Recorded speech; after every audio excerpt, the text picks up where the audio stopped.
سلامی خوای گەورەتان لێ بێ میوانانی ماڵی خوا. السلام عەلەیکم وەڕەحمەت الله وبەڕەکاتوه. ئومێدەوارین لە خوای پەروەردگار ساڵی تازەی خوێندنمان بکاتە مای خێر بۆ مناڵەکانمان، بۆ ڕۆڵەکانمان، و بێتە مای خێر بۆ مامۆستا ئازیز و بەڕێزەکان ئیماندارانی خۆشەویست.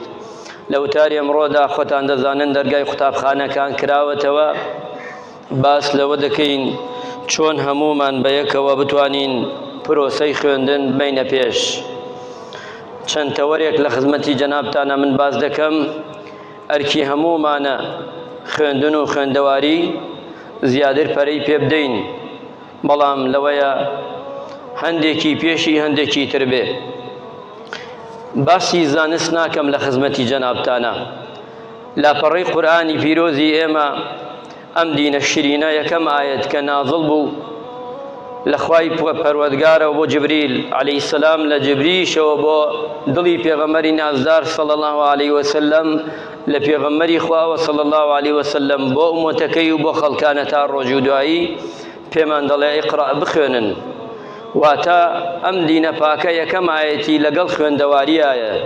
هانی هەمومان ئەدا و بخوێنین و هانی ئەوانەش بدەین کە دەخوێنن، و تەواوکەری ئەوانەش کەوا دەخوێنن و حەز دەکەن کە فێر بن. ئەگە تەماشاشکەین خوای متعال جەل جەلالوه لە چەندەها ئایەتی تردا باسی دەکا، بەڵام دەچینەوە بەلای پێغەمبەری خوا صلی الله علیه وسلم: كلكم راع وكلكم مسؤول عن رعيته. پێغەمبەری خوا فەرمی عەلەیهی الصلاة والسلام هەمومان کۆمەڵێک ها لە ژێر دەستمانەوەکەوە یەشوانی دەکەین، لە گەورە هەتا بچووک ئەبێ وریابین و مەسئولین لەوەش کە لە ڕۆژی دواییدا، چی لە حکوومەتەوە هەتا ئەگاتە باوکێک کە مناڵەکەی قوتابیە، هەتا ئەگاتە مامۆستایەک لە مەکتەبەکەی خۆیدا. هەمومان مەسئولین، لە قیامەتشدا هەمومان پرسیارمان لێ دەکرێت. تەوەری یەکەم ئەوەیە ڕوو دەکەینە سەرەکی ئەمانەوێ کەوا خوێندن و خوێندەواری و زانست پێشکەوێ. یەکەم تەوەر ئەوەیە، یەکەم ئەرک کە هەڵی گرێ حکوومەتە. حکوومەت ئەوەی لەسەرە دابینکردنی مامۆستایانی بە ئەزموون، مامۆستای کەوا بتوانێت زانست و زانیاری. زۆرینەی مامۆستایان دەتوانن، بەڵام دابینکردنی بۆی فەراغێک بۆی شتێک لە بیندا نەمێنێتەوە بۆ ئەوەی ئەو پرۆسە بە جوانی و بە چاکی بڕوا. ئێستا دەبینی لە زمانی من و تۆدا چەندەها ماڵ نییە، چۆن جاران ئەماوت ماڵ نییە ئەمفالێکی تیا نەبێ، تەشبیه نەبێ، ماڵێک نییە شەهیدێکی تیا نەبێ. ئێستاش دەتوانین بڵین هیچ فەرقی نییە، ماڵێک نییە قوتابیەک یان دوان یان سیان تەواوی کردووە لە ماڵە دانیشتووە. ئەمە ئەرکی ئەوە حکوومەتە بێت کەوا مراجعێ بکە، ئەمانە بزان کە تەوایان کردووە، یەواش یەواش بیان خاتە ئەوەی کەوا لە سلکەی خۆیدا کار و ئیشی پێ بکە بۆی بتوانێ هەم ئەمان و هەم پەروەردەشی ئیسفادەی تیا بکە. دووەمیان دابینکردنی خوێندنگا، واتە قوتابخانە کەرەستەکانی ئەبێ ئەمش هەل لەسەر ئەوە. و ئەگە ئەمانە نەبێ خوێندن پێش ناکەوێ. ئیمانداران، با ئێمە هەڕۆڵەکانمان بنێرین بۆ قوتابخانە. تۆ ئەگەر مەکتەبێ قوتابخانەیە مامۆستای کەم بێ، مناڵەکەی من فێرکە فریان ناکەوێ مناڵەکەی تۆ فێرکە، چونکە زۆرە. ئەگە بینایەکی چاکو نەبێ، لە بینایەکە 3 دەوام و 4 دەوام و 2 دەوام بێ، ناتوانێ بە جوانی ئەو مامۆستایە بە ئیسراحەت بتوانێ قوتابی من و تۆ، ڕۆڵەی من و تۆ بە جوانی فێرکە. چونکە کاتێ ئەچێتە دەوام فکری ئەوەیە چۆن دەربچێ لە دەوامە تا دەوامەکەی تر بگاپی. بەڵام ئەگەرەوە نەبێ بە تەئکید دەتوانێ. ئەگە بینای بڵێن بینای تازە فەرقەکە لەگەڵ بینایەکی کۆندا، چونکە هەر قوتابیەکە کە دەچێتە ئەو مەکتەبە دڵی پێخۆشە. ئەو قوتابیانەی کەوا تازەن و نوێن، ببینە زۆرینەی مناڵەکانمان ئێمە دەستی دەگرین دەیبین بۆیە، هەم مناڵەکە پێی خۆشە، هەم باوکو دایکەکەش پێی خۆشە، چونکە زۆرینەی کەرەستەکان مەوجودە. بەڵام لەوەیە قوتابخانەیەکی تر تیای نەبێ یان تیایشی هەبێ کەمتر بێ. سێهەمیان دابینکردنی پەروەردەیەکی جوان و ڕەسەن لەگەڵ ئاینێکی شیرین بەداخەوە. ئێمە دەڵێن بۆ نمونە تەربیەت پێشی تەعلیم قبل التەعلیم، بەڵام پەروەردەیەکی جوان ئەبێ زۆر بایەخی پێ بدەین. هەتا ئێستا کسێرەکەی بە گۆری ئەندازە نییە. مناڵی من و تۆ کەی کێشەیە جنوب ئەفریقیا و نامچۆ و کێ و گژیان بزانێ بە ژیانەکەی خۆی نەزانێ ڕابردووی خۆی چییە بە جوانی بە چاکی. ئەبێ سیستمێکی جوان و چاک و باش دانرێ بۆی ئەو قوتابیە ئەو خوێندنەی کە دەیخوێنێ لە دڵیا شیرین بێ، حەز دەکا فێر بێ، حەز دەکا معلوماتی هەبێ. چەندێک خۆش شارێک لە تاریخی مۆژی خۆیدا فەقەرەیە بابەتێک ئەو شارەی تیابێ. هەموو شارەکانی کوردستان بۆی ئەو ڕۆڵە ئەو منداڵە ئەو قوتابیە پێی خۆشە. ئەمش ئەوەیە و پێشی ئەوەش پەروەردەی منداڵان، ڕەوشت و ئەخلاق چۆن فێر دەبێ، پاشان تەعلیم. علمێک ئەگە ئەوەی لەگەڵانە بێت چی سوودی دەبێت؟ ئەو کاتە زۆر جار زەرەر دەکەین تیایدا. خاڵێکی ترەوەی هاندانی قوتابی بۆ خوێندن. تو قوتابیەک ئەگەر 20 ساڵ بخوێنێ بزانێ نەتیجەکەی ماڵە تااقەتی نییە بخوێنێ. قوتابیەکانمان بۆ ناخوێنێ، منداڵەکانمان بۆ ناخوێنن. بڕۆ تۆ بە قسەی دڵی خۆی بکا لای تۆ وەک باوکو دایک بڵێ کوڕم بۆ ناخوێنی. هەز زۆر لە حیلێ بکەی ئەڵێی باوە ئەڵێ دایە ئەی بخوێنم دوای 20 ساڵ هەر تێمەوە بۆ ماڵ. ئەزانێ مستەقبەلەکەی ها بە بەرچاویەوە. بەڵام تو ئەگەر ڕێخۆشکەری بۆ بکەی ئەوە خوێندنەکە لە دڵیا زۆر خۆش دەبێ و زۆرش خۆشەویست دەبێ.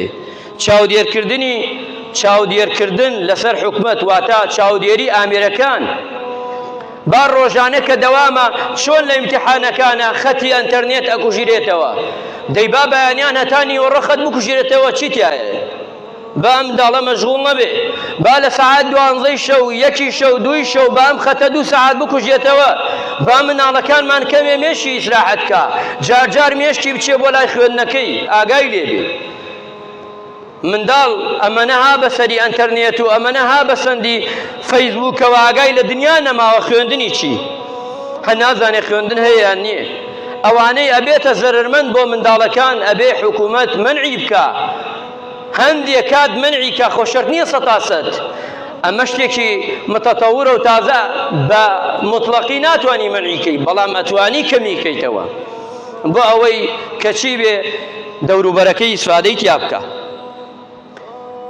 چوارەمیان پەیوەندیەکی خاڵێکی تر لەو خاڵانە پەیوەندیەکی تون پەروەردە لەگەڵ مامۆستایان لەگەڵ ئیدارەی مەکتەبەکان زۆر بوتە و بێتە هانایەوە. نەکەم و شتێ داوا بکە بڵێ هەر نییە، ئەی چی بکە ئەو کاتە مامۆستا؟ نە بەتەوێکی جوان بێ ئەو کاتە پرۆسەکە بە جوانی دەڕوا، بە باشی ئەڕوا، بە چاکترین شێواز دەڕوا. ئەمە 5 خاڵە بۆ ئەوەی تەوەری یەکەمان حکومەت، دووەمیان بڵێن دووەممان تەوەری دووەممان مامۆستایان. چی لەسەر ئەوانە بۆ ئەوەی ئەم پرۆسە بیوێنە پێشەوە؟ ئیماندارن مامۆستایانی عزیز و خۆشەویست سووربوون لەسەر فێرکردنی قوتابی. ئەمە زۆر گرنگە. هەر مامۆستایەک لە قوتابیەکەی لە قوتابخانەکەی خۆی کاتێ وانەیەکی کاتێ دەرسێکی ئەبێ ویژدانی خۆی مرتاحکە و پاشانش مراقەبەی خوا.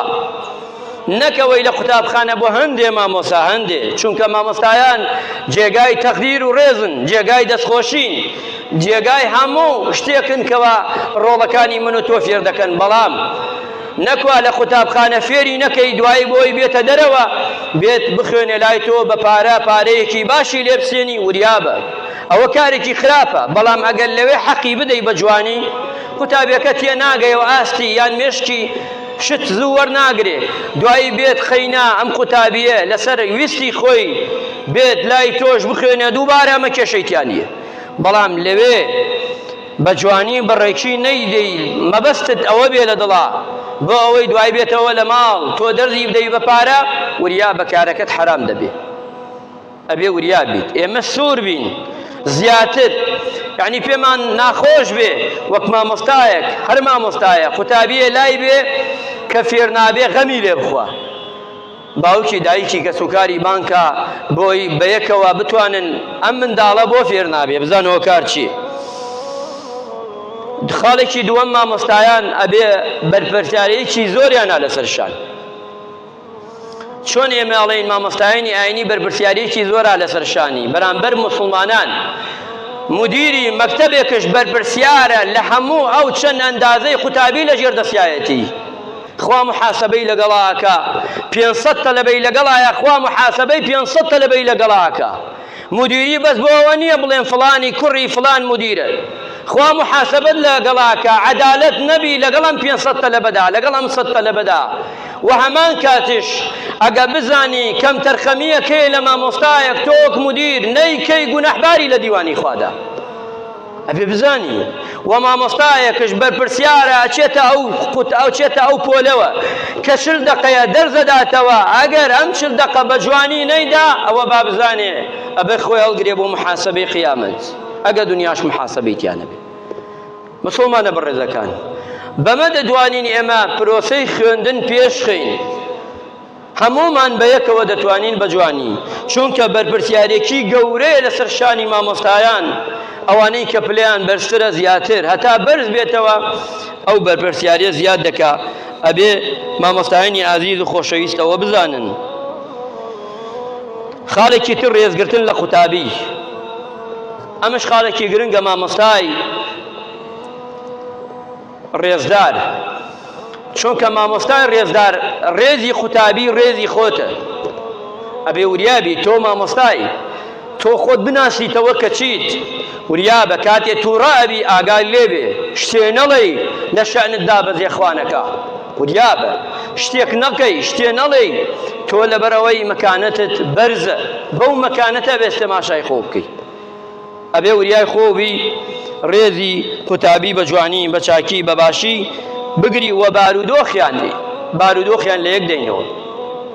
زۆر جار ئەم گلەیە دەکرێت قوتابیەک سێرەکەی تەماشاکەی لەوەیە دەرەجەیە دوان سیان، لەوەیە 4، لەوەیە 5، کورە لەوەیە 10. تۆ بانی کە ئەم قوتابیە بۆ ئەم ساڵە نەیتوانی ئەو نمرەکەمە بخاتە سەر دەرەجەکانیان. تۆ بارودۆخی لە یەک دەرەوە، منداڵێک باوکی هەبێ و دایکی هەبێ جیاوازە لەگەڵ منداڵێک هەتیو بێ، منداڵێک حاڵ و ماڵی هەبێ جیاوازە لەگەڵ منداڵێک ئاوارە بێ، کێشەی هەبێ لە ماڵە.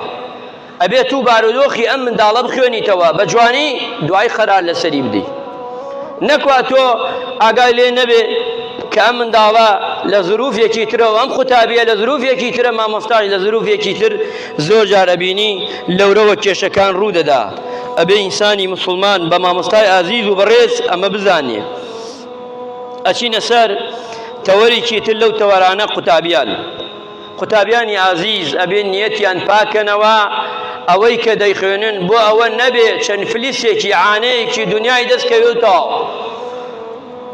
ئەمە سەرکەوتوت ناکە قوتابی ئازیز. ئەبێ نیەتت ئەوە بێ ئەم خوێندنە من دۆ دەیخوێنم چونکە بۆ ئەوەی خزمەتی خۆم و کەس و کارم و خەوم و ئەحباب و خۆشەویست بکەم، بەو نیەتە پاکە. خزمەتی دنیا و خزمەتی پاشە ڕۆژش هەردووی تیا بێ، هەر دنیا نەبێ. ئەبێ ئەوە بزانی، چونکە وتویانە هەر کەسێک جەهلی خۆی بیانی، هەر کەسێ نەزانی خۆی نەزانێ و پێشی خۆیشی نەزانێ، هەر وەکێکە ناتوانێ هیچ لە پاڵیدا فێر بێ. ئەبێ ئینسان ئەمە بزانێ. هەوڵدان و فێربوون ئەبێ و قوتابی هەوڵ بدا، فێر بێ، بخوێنێ، حەقی لە هیچ نەبێ. ئەم پۆلی جاری ئەعدادیە ئەڵێ کورە مستەقبەلی چیتیان نییە، کورە کێ خاوەن بەیانیە، کێ خاوەن دەقەیەکی ترە لەسەر تۆ ئەمڕۆ پێویستە بخوێنی، ئەوە لەسەرە. ئیتر فرە تەڵەبیاتش مەکە لەسەر باوکو و دایکت، فرە ئەرکیان قورس مەکە، بە گوێرەی توانای ئەوان، بە گوێرەی توانای خۆت ئیدارە بکە، خوێندنەکە تەواو بکە، خوا دەرود لێ ئەکاتەوە، نیەتت پاکە، خوا دەرود لێ ئەکاتەوە. و ئەبێ بزانی زۆر هەوڵ بدەی. هەوڵدانش ئەوەیە وتویانە ئیمامی شافعیە فەرمی ڕەضا و ڕەحمەتی خوای لێ بێ، ئەفەرمێ بەمانە فێر دەبیت. ڕێزگرتن یەکەمیان زیرەکی، هەوڵ دەی زیرەک بی، فێری علمی چاک و باش دەبی. گەرم و گوڕی ئەو قوتابیە بێ گەرم و گوڕ بێ لەسەر خوێندن هەوڵدان سێهەمیان و چوارەمیان چاودێری ژیان و پێنجەمیان هاوڕێتی مامۆستای چاک و ڕەفیقی چاک و شەشەمیان زۆرمانەوە لەسەر خوێندن ئیمامی شافعی دەفەرمێ ڕەضا و ڕەحمەتی خوای لێ بێ بەم شەشە ئەتوانێ بە جوانی چی بکە خۆی پێشخا ئەمجا فەرموویانە من فاتە التعلیم وەقته ئیمامی شافعی فەرمێ هەر کەسێ لە کاتی گەنجیدا هەرچی لە کاتی گەنجیدا ئەگەر هاتوو ئەم ئینسانە علم و زانستی جوان فێر نەبوو فەکەبیڕوا عەلەیهی ئەربەع ئەفەرمی ئەو کاتە نوێژی جەنازەی لەسەر بکە واتە هەر گەنجێک لە گەنجێتی نەیتوانی فێر زانست و زانیاری بی تەمەنی گەورە بوو زۆرجار ناتوانێ وەکەوە ئەفەرمی ئەو کاتە ڕۆیشت ئیتر مەحاڵە فێرش بێ وەکە ئەو کاتە فێر نابێ خاڵێکی ترەوەیە لەو خاڵانەی کە ئینسانی ئیماندار و ئینسانی بڕوادار چاودێریکردنی منداڵان قوتابیان ئەو قوتابی عەزیزەکان ئەتوانین ئێمە بە جوانی بە چاکی چاودێریان کەین خاڵێکی تر لەوانە دوورکردنەوە لەو شتانەی کە خراپن باوکانی عەزیز دایکانی بەڕێز وەسیەتێک لە منە وەرگرن ئەو باوکە عەزیزانە ئەو دایکە بەڕێزانە هەموو شتێ مەکڕە بۆ مناڵەکەت ماتۆڕی بۆ کڕیوە پاسکیلی بۆ کڕیوە مۆبایلی چاکی بۆ کڕیوە خەتی ئەنتەرنێتی لە ماڵە داناوە ئیتر چی بۆی کڕیوە ئەڵێ کوڕەکەمش ناخوێنێ کچەکەمش ناخوێن چۆن دەخوێنێ هەر کاتەکەی دابەش کا بەشی ئەوانە کە بەشی خوێندن ناکە هێمە زۆر جار خۆمانە بینەمایی ئەوەی کە مناڵەکانمان نەخوێنێ کەی پێویستەکە کە مناڵی من و تۆ هەتا بەیانی لەسەر ئینتەرنێت بێ چۆنە بێ شتی وا چۆنە بێ کەیە خوێنێمە ئەی کەیە خەوێ چونکە ئەبێ وریابین هەموو شتێک نەگڕین بۆ مناڵ با دوور بن لەو شتانەی کە زەرەر دەدەن لە خوێندن بە تایبەتی مۆبایل ئەنتەرنێت ئەو خەتانە ئەو شتانە خاڵێکی تر ڕێزگرتن قوتابیانی عەزیز ڕێزگردن لە مامۆستا ئەرکێکی زۆر گەورەیە چونکە ئەو مامۆستایی کە فێر دەکا وەڵڵاهی ڕێز لە مامۆستا بگری ڕێز لە دایک و باوکەگری وەڵڵاهی ڕێز نەگرتن لە مامۆستا ڕێز نەگرتنە لە دایک و باوکت باوکانی عەزیز دایکانی بەڕێز منداڵەکە تاتەوە ڕۆڵەکە تاتەوە لە ماڵ قسەیەکی کرد خۆت مەوەسە و بچتە گیانی مامۆستا مناڵەکان و عەشرەتەکەت کۆ مەکەرەوە بشتە گیانی مامۆستا ئیسە پرشەقێکم دوو لە ڕوو جەنابتان ئەمە کەیشی دوو لە ڕوو جەنابتان پیاوەتیە لە باتیەوە بڕۆی بڵێ مامۆستا کوڕەکەی من داد لێی دەست خۆش بێ بەس حەزەکەم بزان چییە بۆی منش تەربیەتی بدەم لە ماڵەوە نەک لە ترسی توان نەوێرێ بە مناڵەکەت بڵێ چاوی گلە ئەو هەموو ڕۆژێ دێت لەبان ڕەحلەکە دانیشە و هیچ ناخوێنێ ناکرێ خۆمش پێی بڵێ هەنەڵە هیچی پێ نەڵێ بڵێ کوڕم بۆ ناخوێنی ئێستا وای لێ هاتووە مامۆستای عەزیز ناوێرێ هیچ بڵێ هیچ ناتوانێ بڵێ لەگەڵ قوتابیە هیچ کە هیچی نەکرد ترسی نەبوو ناخوێنێم تەلەبە بۆیە بێ وریابین ئێمە هاندەرێکی چاک بین بۆ منداڵەکانمان هاندەری خراپ نەبین خوا پەنامان بدا خاڵی کۆتاییمان تەوەری دایک و باوک ئازیزان کە ئینسان ئامۆژگاریکردن بەردەوام هەموو بەیانی ئامۆژگاری منداڵەکەت بکە ئەچێ بۆ مەکتەب ئامۆژگاری جوان و شیرین مەڵێ کوڕم ئەگە مناڵێ دای لێ چاوی دەرکە قبوڵ نەکەی کەس لێتدا ئەگەر هەر مامۆسایە دای لێت پێم بڵێ ئەمانە نا تەمەی شیرین ڕۆڵە شیرینەکەم ڕێزی مامۆساکەت بگرە بە جوانی گوێ بگرە ئەم شت قسە جوانانە و شیرینایی بۆ بکە بۆی فێر بێ وە خاڵێکی ترش